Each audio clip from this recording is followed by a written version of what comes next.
ქართული კლასიკური მუსიკის საღამოები დასრულდა. დასკვნითი კონცერტი თბილისის სახელმწიფო კონსერვატორიაში გაიმართა. ღონისძიებაში ცნობილი მუსიკოსები და შემსრულებლები მონაწილეობდნენ. კონცერტზე ქართველ კომპოზიტორთა ნაწარმოებები შესრულდა. ღონისძიება საქართველოს კულტურის სამინისტროსა და თბილისის მერიის მხარდაჭერით გაიმართა. კონცერტის ფარგლებში კომპოზიტორ მაკა ვირსალაძის ნაწარმოების პრემიერა შედგა. შეგახსენებთ, რომ ქართული კლასიკური მუსიკის საღამოები 15 მაისს თბილისში გაიხსნა. პროექტის ფარგლებში კონცერტები მთელი წლის განმავლობაში საქართველოს სხვადასხვა ქალაქში ჩატარდა. ორგანიზატორთა განმარტებით პროექტის მიზანია ქართული კლასიკური მუსიკის პოპულარიზაცია.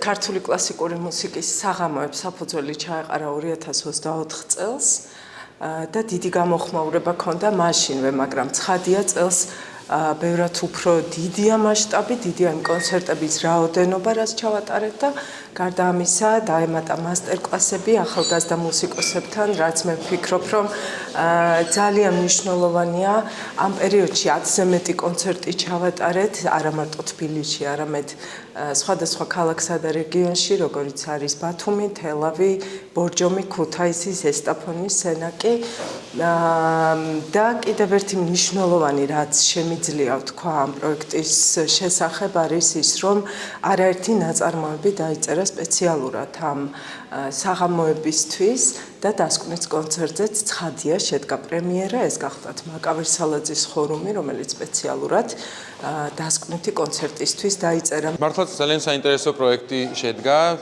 დიდი მადლობა მინდა ვუთხრა ყველა არტისტის და ყველა მსმენელის და ყველა კომპოზიტორის სახელით თათალიჩელს. ეს არის მართლაც მუსიკით გაერთიანებული საქართველო. ძალიან ბევრი არტისტი, რომელიც იშვიათად ხვდება ერთმანეთს, თათამ შეგვახვედრა სცენაზე. ბევრი ისეთი კომპოზიტორი აღმოვაჩინეთ, რომელიც ან მივიწყებული იყო, ან არ გაჟღერებულა დიდი ხანია. არის რამდენიმე მსოფლიო პრემიერაც. მინდა წარმატება უსურვო ამ პროექტს, ვიმედოვნებ, რომ ეს იქნება ყოველწლიური. იმედი მაქვს, რომ ამ პროექტის ფარგლებში კიდევ ახალი კომპოზიტორების სახელები აღმოჩნდება და ასევე იქნება ინსპირაცია და შთაგონების წყარო ახალგაზრდა კომპოზიტორებისთვის შექმნან ნაწარმოებები ფორტეპიანოსა და არა მარტო ფორტეპიანოსთვის. ვუსურვებ თათას, ყველა მონაწილეს წარმატებას და რა თქმა უნდა, ქართულ პროფესიულ კლასიკურ მუსიკას.